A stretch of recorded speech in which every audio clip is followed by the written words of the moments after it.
Good morning. Welcome back to Conversations at the Corner. Today is Wednesday, October the 8th. Welcome to episode 40. Pastor Nathan, how are you today? I'm doing pretty good. Good. Question of the day. Remember, it's all fall related for this year. Last week, what was your favorite fall treat? And we both said apple cider. Yeah. So here's the next one for today. Obviously, one of the greatest things about fall is that all of the leaves change colors and they're just beautiful as you look at them. So my question to you is, as you look at the leaves, what is your favorite color that they change? Red, orange, yellow. I think those are kind of the main ones. Red, orange, and yellow. I guess red. Okay. I've never thought about this before in my life. I guess the red ones. Okay. But I mean, part of it is that they're all kind of together. Like here's one tree that's red and here's one that's orange, and kind of that combination is fun. And I think I've seen some leaves too that it's like they're like a hybrid of like they start red and then they go like yellow or orange or something like that. I think I kind of go toward the yellow ones. Oh, okay. And I think part of it might be because, I've got some color deficiency issues. Oh, yeah, there you go. So those yellow ones are really easy for me to see. There is a tree. There's a couple of trees in Roanoke. One of them is over in southeast. It's in this front yard. And around this time of year, it's just one of the most beautiful trees in all of Roanoke that I've seen. And then there's another one. Now I can't remember where it was, but I used to love looking at that one specific tree. Yeah. Because it just turned so bright, whatever the colors are. Yeah, and I think half of it really is that you just look at green, which is my favorite color. But you look at green for a solid, like 7 months or whatever it is when the leaves return. So you've been looking at that one color for a while. It's nice to get some variety. Yeah, the leaves and the grass green. Yeah. So the grass turns brown and the leaves change all kinds of different colors. So we are in, obviously, October, and we are in this theme throughout the month of what do pastors do. Last week we talked about preaching. Spent a great deal of time talking about that. That was a lot of fun. So what are we going to get into today? So today I wanted to talk a little bit about the division of ministry. Okay. So how is ministry divided up? And then a little bit about church politics. Now, some of you might hear that and sound like a little scared, or what does that mean? We'll get to it in a moment, but I'll start out with kind of the division of ministry. Now, some people might know this and some people might not. Okay. But there are different types of pastors. I don't know how it is in every other denomination, but I imagine that most denominations are pretty similar to what we get in the Wesleyan Church. So we'll start with there's a lead pastor. So a lead pastor is somebody who is the main pastor, and he or she would have staff underneath them. They would have like an assistant pastor or a staff that they're managing. Now, there's also something called a solo pastor, and a solo pastor is really the same. They're the main person, except they don't have paid staff underneath them. Yeah. They might have volunteer staff, but they don't have paid positions that are underneath them. So for you listening at Emmanuel, if you take you could pause this and take a quiz right now. What type of pastor is Pastor Matt, right? And your answer should be that he's a lead pastor because he has paid staff that work at the church. He would be over them. Yeah, lead pastor or senior pastor sometimes. Yeah, senior pastor is also. So those are two big things. Another type of pastor that you might get is bivocational. So a bivocational pastor typically is probably going to be a solo pastor because usually they're bivocational because the church maybe only has so much in their budget to pay a pastor and it's not true full-time salary. So that person would work at the church part-time and then they would also work a secular job. So I don't know if I've ever heard bivocationals who also have staff. Maybe you have, but I think typically they're not going to have staff. And then the other one is assistant pastor. And so assistant pastor can be a bunch of different things. Realistically, I've seen situations where you have an assistant pastor and their primary job is to oversee and manage church finances and giving and things like that. It depends on the size of the church. Right. Some assistant pastors might be like a youth pastor. They're essentially an assistant. They're in charge of a specific area. Sometimes you get children's pastors. Sometimes a worship pastor, which if anybody's not at UWC and you're listening to this, we need a worship pastor. So, or maybe we already have one by the time you hear this. I don't know. Yeah. Probably not. But an assistant pastor is basically, they're just assigned a unique area of the church, whatever that might be. Yeah. And that depends on the size of the church. And some assistant pastors might not even have one specific area. They might just kind of have duties as the pastor sees fit. Yeah. But typically, assistant pastors will do a little bit of preaching. You guys, I do that some. But then they might have a specific area, or like maybe you do a little bit of visitation, or you do a little bit of this or a little bit of that. So those are the main categories. Am I missing a category? I don't think so. Sometimes assistants are called staff pastors. Okay. And so the way I look at it is you can have an assistant pastor that what he or she doing is assisting the pastor. Right. And so like they kind of like you said, they don't have any specific job things. But then other churches that you have like a discipleship pastor or a youth pastor or children's or family or worship or whatever, they may have their assigned specialty areas. Right. But in my mind, and this is just mine, I guess, but all of those would be assistant pastors. Right. And so your title could be assistant pastor, youth, assistant pastor. Now, typically we would just say discipleship pastor, worship pastor. Right. Just kind of give those disciplines. But those are all essentially assistant pastors. But you're all assistant pastors. Yeah. Right. Yeah. So.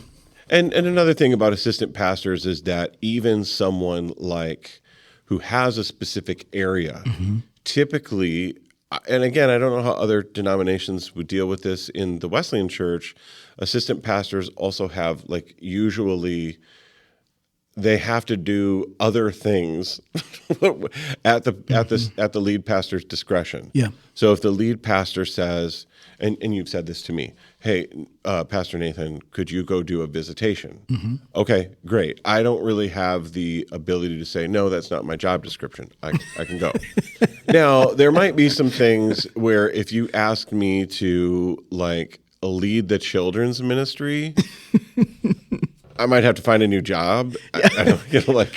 So there might be some limits, but again, the lead pastor is able to kind of say, hey, I know this is maybe not your main area, but I need help with this right now. Could you do it for a little while? And sometimes assistant pastors, they kind of change what they're doing. I've known lots of pastors that were the youth pastor, and then the church grew and they got another youth pastor, and the former youth pastor became like the family pastor, or just kind of moved within the church, something else as well. And it's also fairly typical for assistants to eventually become lead pastors at a different church. So they might assist for some time at one church and then become lead or solo.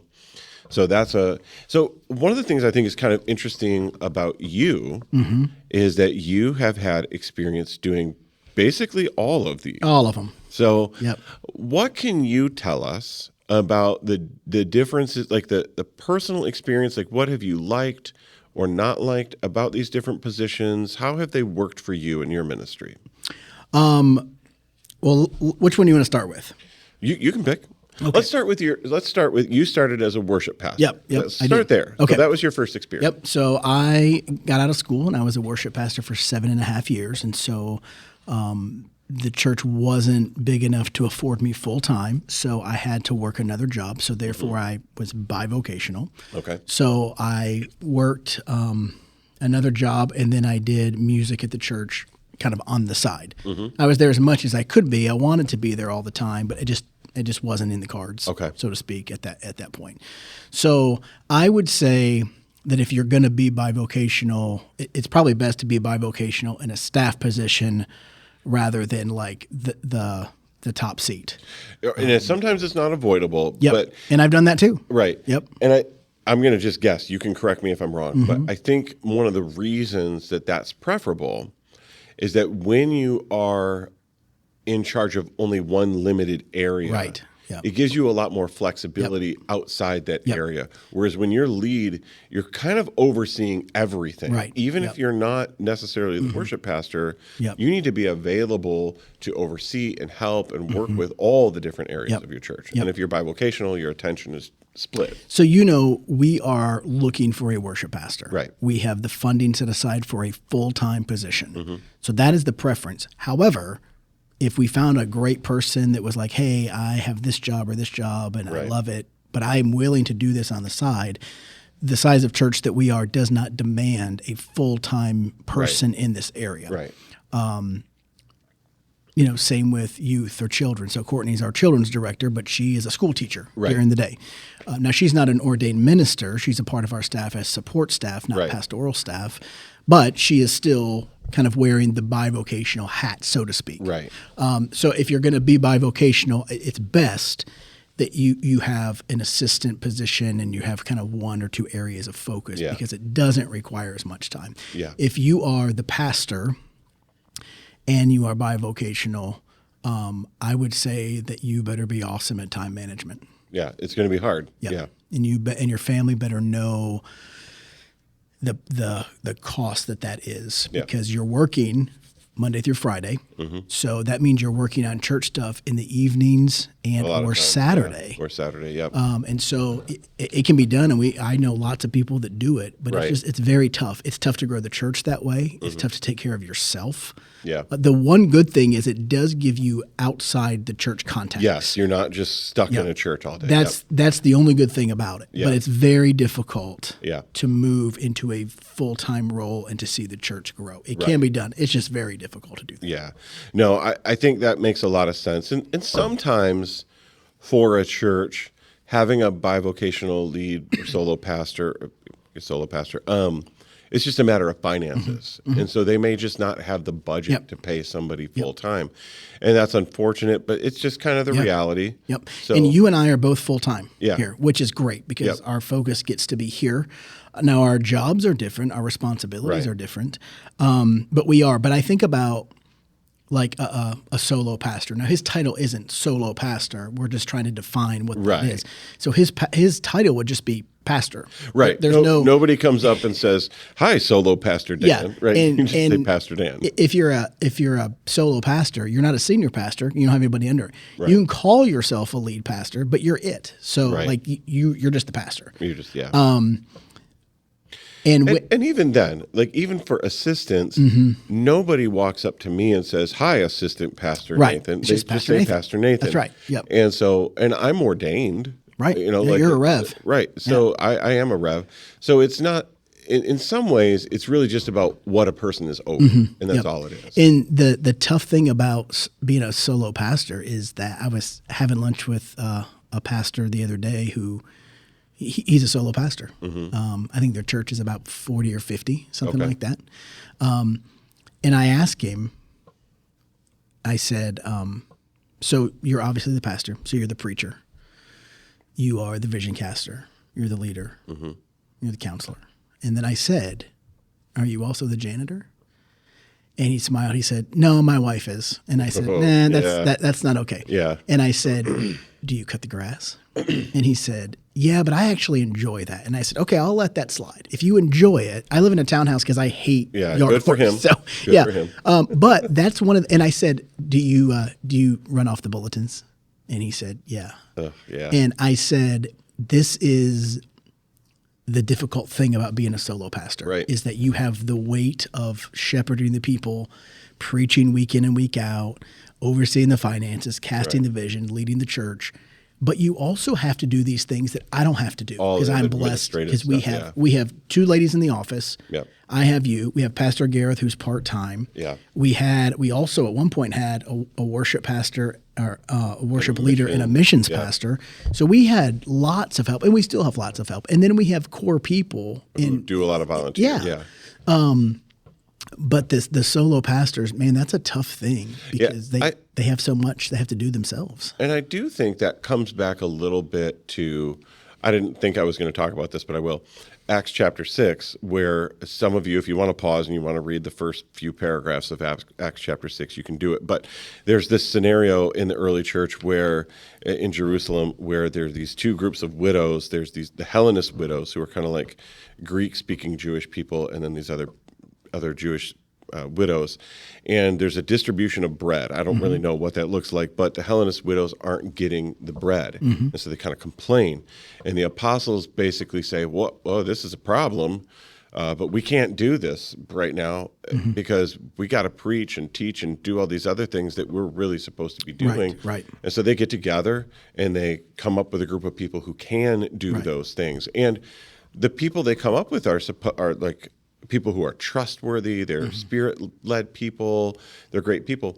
So the idea is that if the apostles were to, it's not like you could never help. Yeah, of course you could help once in a while. But if the apostles said, "Oh, we got to do this every day now," well, that's going to take up a lot of your time. Right. It's a totally different job. Once in a while saying, "Hey, I'll step in for Tuesday because so-and-so's missing. I'll help out with the distribution." Right. Great, no problem. But there's that idea that when you're pastoring, you do need to have the focus. Yeah. And according to Scripture, I mean, the pastor of a church is really supposed to do a couple of things. They're supposed to preach and teach, pray, and lead the people, cast vision. I mean, and really, like that's the biblical command of pastors. It's not to distribute bread. It's not to run board meetings. It's not to do this or that. Right. It's to pray and preach and teach. Yeah.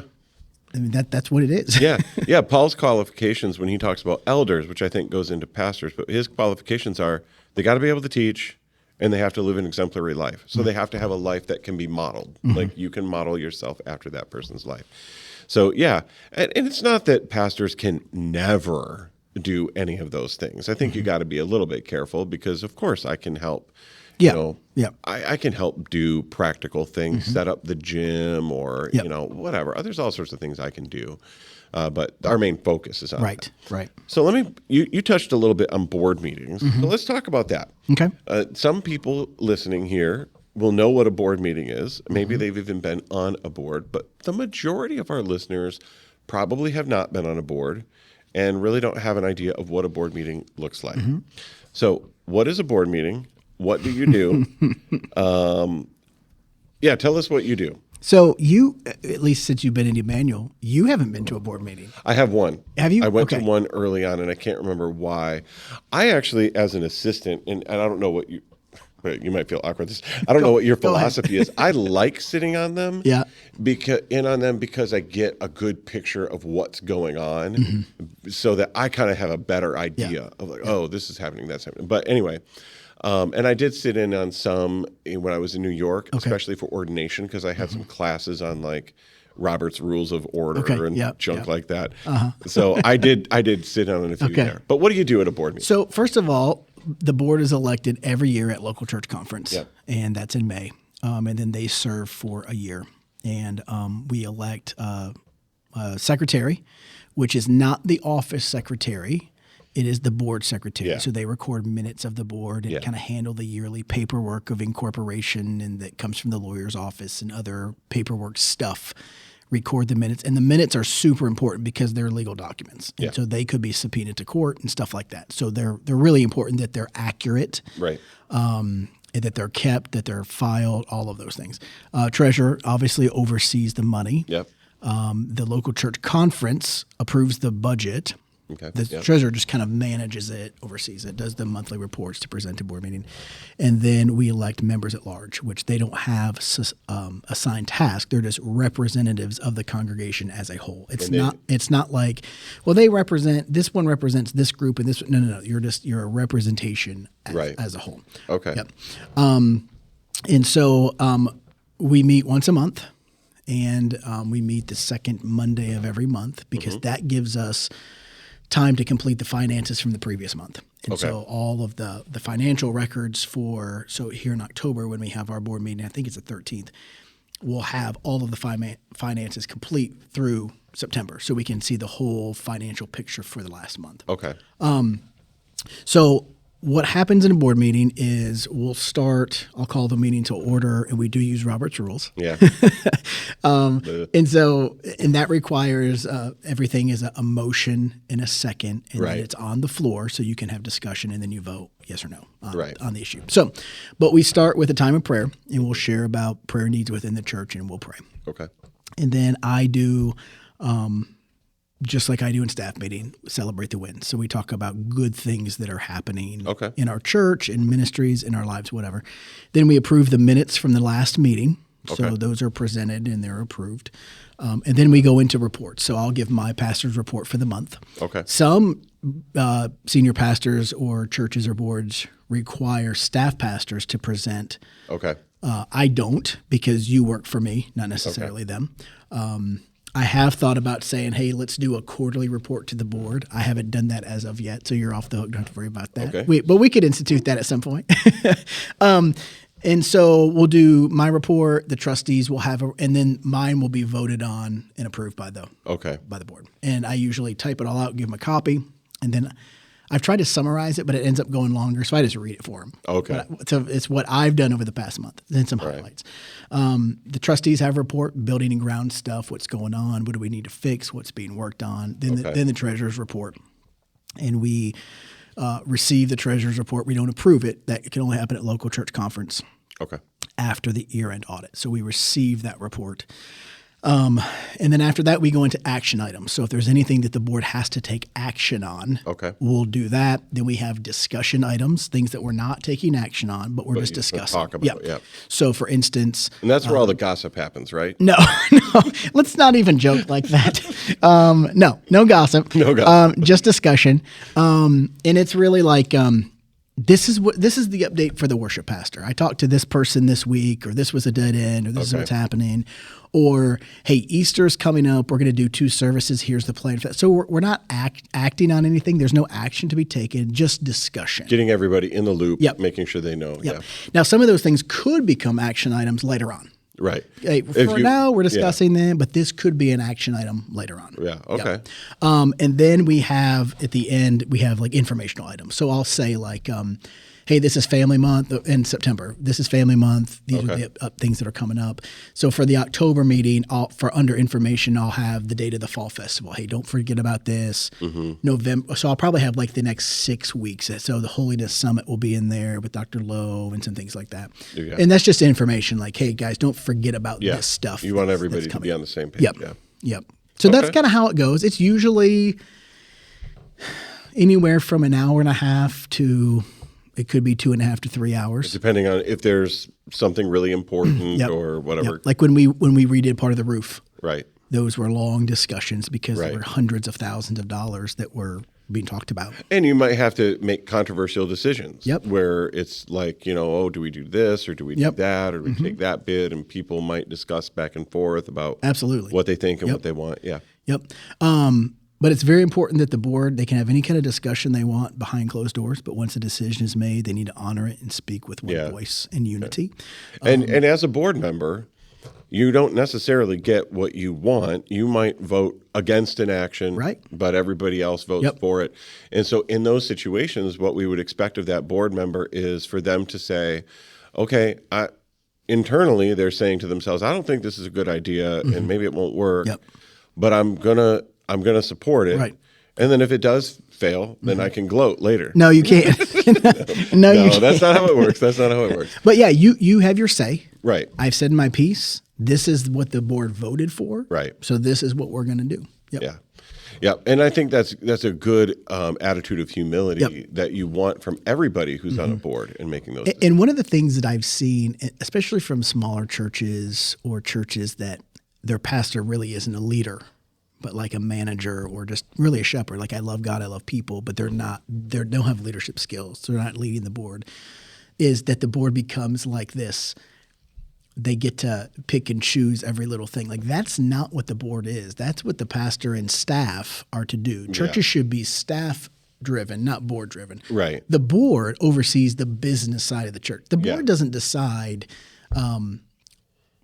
this little thing or that little thing. Like that's not what a board should be doing. If you do that, it's going to get pretty tedious. Yes. And every decision is going to get gridlocked into some bureaucracy or whatever. The board oversees the business side of the church and really is the vision keeper for the pastor. So like if I wanted to come up with a new logo for Emmanuel Wesleyan Church, I don't, but let's just pretend. Yeah, sure. That's not something that the board is going to vote on, right? No. Okay. There are some pastors that they would feel like they need board approval for that. I would just say, we're going to change the logo. Here it is, and I would have it under information items or discussion. But that's not a board decision to make. No, but when you do present that, the board could discuss it. They could discuss it. They just can't vote on it It just necessarily. wouldn't be something that we would vote on. Right. Okay. Yep. And that's an interesting. I mean, that's the type of thing that I would guess the average churchgoer just hasn't thought about how a church works and functions. Because even though the church is not a business, right? We are the family of God. Yep. Right? We have a mission from Jesus, so we're not here to make money, but there's administrative things that we have to do. We have to caretake and steward our resources. Yep. And so you do have to run it with wisdom and discernment and all that type of stuff. So I think that's a big part of what a board does. And what you just said is true, steward. So we're called to be obedient and to give of our tithes and offerings. Right. And so we as individuals are stewarding God's resources to us back to the church. And the church should be stewarding your tithes and my tithes in the best interest of the church. Now, sometimes people, they get all upset about that and they withhold their tithe. By the way, that's not biblical or Christ-like or holy, so don't do that. But really, it's about, do I trust the people that are in charge? Right. And if you reached a point where after years of giving to a certain church, if you reached a point where you said, I don't trust these people to do the right thing, well, maybe instead of not giving your tithe, you decide maybe this is a church I shouldn't be a part of, and I should be a part of a church where I do trust them. And that might be a hard decision, and hopefully people don't come to that kind of decision. But withholding your tithe is not the best idea. And you want to be, you want to be wise because these people have elected the pastor who is the chairman of the board, and these other officials. We have a vice chairman that the pastor recommends the board votes on. At our church, it's Clay Heiberger. But we're being entrusted to do this. So we want to have wisdom and integrity in the way that we do it. One other thing I'll share quickly, and then we'll move off of this topic, is that if you are a member of Emmanuel Wesleyan Church, you are eligible to come to a board meeting. Okay. Yeah. Now you can come and listen. You can't talk unless the chair recognizes you. But you can see what's going on. But you can sit in there and listen. So that means I can just come to all of them. You could. I could. Now, I also, as the chairman, have the right to declare an executive session, which at that point, anybody who's not an elected board member would have to leave the room. And if we have a bunch of people start showing up for board meetings, that's exactly what I'll do. Right, yeah. But you do. Yeah, as a member, you have the right to attend a board meeting, see the minutes from the board meeting, those kind of things. Not many people know that or probably care, but that's, that's true. Yeah. But board meetings are not exciting. So if you're going to go to be entertained, I probably would go to a movie instead. Now, I enjoy board meetings. But that's kind of the leadership part of it that I love. So I'm just saying from the perspective of somebody who can't really talk and can't really be a part of it, they're just going to watch it. Watch and listen. It might not be the most exciting. No, absolutely not. So, but I do think it's good that members are allowed because there's a sense of transparency. Congregational church.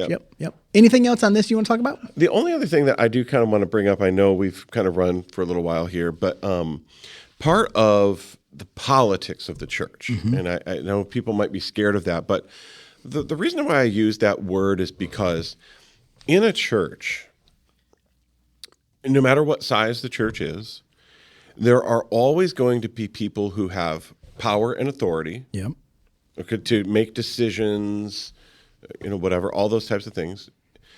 And there will also be a bunch of people who have competing interests, right? Just like in a nation. Right, there might be a president and different governors and different things like that, but within the nation, there's a broad electorate, and all of that broad electorate, they have competing interests or priorities, things that they want. And so that's the same thing at a church, just at a smaller scale. And so one of the things I wanted to talk about is the idea that one of the things that pastors do, and this falls more on the lead pastor probably than it does on any of the assistants, but you are supposed to kind of manage all of the interests that people have within the congregation. Yeah. And that can be a challenge sometimes. So you've been a pastor a lot longer than me. Why is that a challenge? Or how have you experienced that as a challenge? Well, it's a challenge because everybody has their own opinion. Right. And their own expectation and their own wishes and desires and thoughts and what they think should happen. I don't want to tip my hand too much here, but I don't play those games. Okay. I just don't. Yeah. I'm happy to listen, especially if I trust you and you're invested. Right. If you're somebody who shows up once a month and doesn't give and doesn't participate, I'm not really interested in what you have to say, to be completely honest. Yeah. Not that I don't care about you, but you haven't invested in the work of this church enough to have an opinion that needs to be heard. Right. Even if it might be a good opinion. It might be. But you're just not necessarily placing a ton of weight on that. Yeah, that's right. Yeah. So I don't play those games. I'm happy to listen. Okay. And especially if it's from people that I trust. Yeah. And happy to listen to those things, but I always try to remind people, like, we're not here for you. We're not here for me. We're here for the call and the cause of Jesus. Yeah. And what he calls us to do.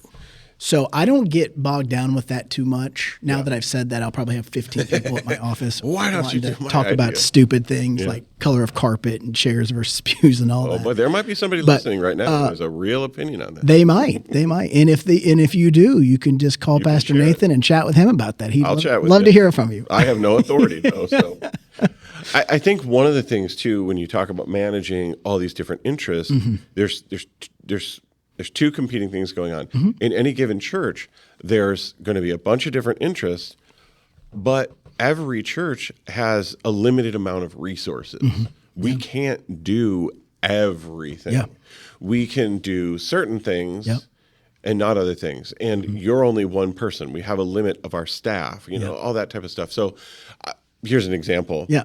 Let's say somebody said, I have a real heart for homeless people.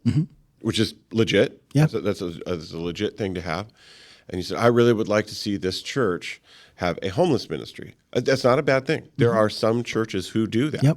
And that can be a great thing. But then the question that comes down on an individual church like Emmanuel Wesleyan is, okay, super, you have that heart.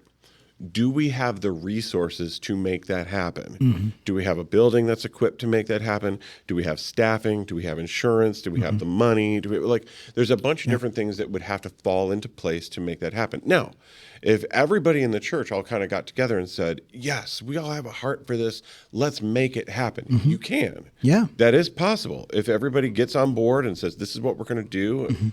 But the problem is that Joey over here wants to do a homeless ministry. Yeah. Bobby over here wants to have a ministry for single moms. Yep. And just so you know, Joey and Bobby in our church, Pastor Nathan isn't talking about you. He just pulled those names out. There's a name. Yeah, I don't think we have. I don't know if we have any Joey and Bobby. We do. Oh, we do. Oh, sorry, Joey and Bobby. I'm just coming up with random names. Yeah. Right. And so all these different people have all these different things, and we can't do all of those things. Yep. So part of it really does come down not only to our capacity, part of it comes down to, hey, look, if you say you want to do ministry X, whatever that is, are you going to be the one to lead that? That's exactly right. Yep. That's the first question that has to be Because answered. if you're willing to invest and you've got a plan or you've got a vision, then maybe the church can get behind it. Maybe we can figure out how to make that work. Yep. But if you just come and you say, I've got 50 ideas. I mean, in our church in New York, we had a lady like that. Every time I would talk with her, it was like, we need a ministry for divorced people. We need a ministry for this people. We need a ministry for this. And it was kind of like, yeah, all those things are really good, but we're not a church of 5,000. Yeah, we can't. Yeah, we're not a church of 5,000 people. Or even 500. We have a pretty limited amount of resources. Yep. Maybe we could do one of those things.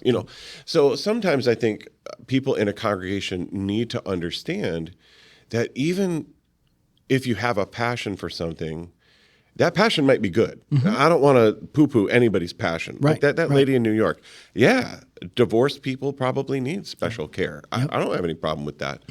But the church is limited, Right. and we have to pick and choose what we can do. And I think the question has to be asked not only of, are you the person who's suggesting this willing to lead this, Right. but does this go back to the mission and the vision Yeah. of How does it fit? either the church overall or even the mission and the vision of the local church, which should be tied to the greater mission and vision of Jesus. Yeah. So if it doesn't really play into that, then it doesn't have a place. Right. And that's something for individual churches to kind of wrestle Absolutely. with themselves and figure that out. But I just think it's good for people to know that there's limitations. Yep. And like you said, that's kind of like the political, quote unquote, side of Right. the church. Like, we can't make everybody happy. Yep. I don't try to make everybody happy. I want you to be happy. Of course. I want you to be fulfilled. Right. I want you to love me and Pastor Nathan and our staff and our church. But at the end of the day, I'm not for everybody. You're not for everybody. Right. Our church isn't for everybody. And that's okay. And, like when I have a good example of this one, and we should probably wrap up here soon. But a good example is when I was living in Chicago, we had a couple in our church who they decided to leave our church. And one of the things they said was that we want to go to a church that is more focused on missions, is doing a lot more missions work. Which, great. They had both, I think they were both missionary kids. Yep. So that was something they were really familiar with and had a heart and a passion for. And our church just wasn't doing that. And maybe we could have upped our game in that area. But for them, it was kind of like, well, this is our passion. Yeah. And they weren't necessarily ready to like lead a new missions initiative. Yep. But they wanted to be in a place where they could serve in that way and work in that. And that's Yeah. perfect. That's great. It's understandable. Yeah. I think all churches should be involved in missions in some way, shape, or form. Right. Even if it's, hey, these are the list of missions that we give toward and that we pray for. Right. They were just wanting a church where that was a big focus. And that's fine. Good for them. Yeah. Yep. That's it. That's all I got. And that's all you got. Okay. Let's spare the audience. Man, we could just keep going on know. these topics. This So is if you're listening, dangerous. sorry these have been a little bit longer this month, but I think that they've been good, and I've had a ton of fun discussing them. So hopefully you guys have enjoyed listening as well. Pastor Nathan, pray for our people today. All right. Heavenly Father, as we come to you today, we come to you as a part of a church. In our case, that church is Emmanuel Wesleyan Church. There might be some other listeners who are part of a different church. I pray that you would help us to manage the church well, with wisdom and with discernment. As we think about the different roles that people have in ministry, we think about all the business of the church, we think about managing everybody's interests. Help us to be a unified body of believers who truly do take these responsibilities seriously, and that who want to manage our resources well and with discernment. That when we have a vision or we have an idea of what the church wants to do, we work at that and we're diligent with that, but we also are understanding that every local church just can't necessarily do everything.